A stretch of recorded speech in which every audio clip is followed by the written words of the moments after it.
My name is Sabrina Firolino. I'm the CEO of Fero International, Inc. We build the same thing as everyone else, whether it's Alumni, PCL, or any of the other big builders. We're just building it in a different way. It's a hybrid between manufacturing and construction that we're creating to be able to build buildings better. COVID was really impactful for me and my family. My mom's a double lung transplant recipient, my brother's an anesthetist, and my grandfather passed during the first wave, and it was the first time I couldn't stay in hospital with him. There was a crisis and we couldn't respond. Yes, there was a healthcare human resources crisis, but there was also an infrastructure crisis that I think people were largely ignoring. We tried to put up tents and they couldn't be used for high acuity cases, and there was no other way to respond.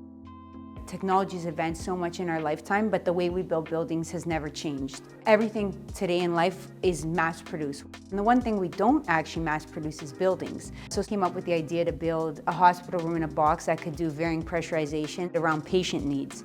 Found a manufacturing partner, built it, and then had it tested by Toronto General, so top public hospital in the world.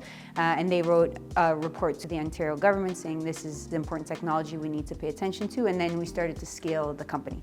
So we needed to bring manufacturing in-house. We bought Alumni's modular division in September 2023. It's the single biggest facility for modular manufacturing under one roof in Canada, and so that really propelled the business forward. We were getting a lot of inbound inquiries from all over the place, whether it was the US or from Ukraine, Europe. We had to think about what made sense.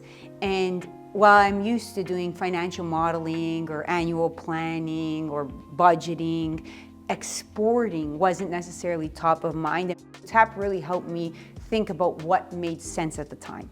So if someone approached me and asked me about TAP and they were on the fence, I would say absolutely do it. What we don't do enough of as CEOs is step out of the business. And we don't step back and think from a strategic perspective when we're growing and scaling or at the early stages. TAP forces you to think for a minute about strategy and what it means to growing the business, I think is essential to long-term success.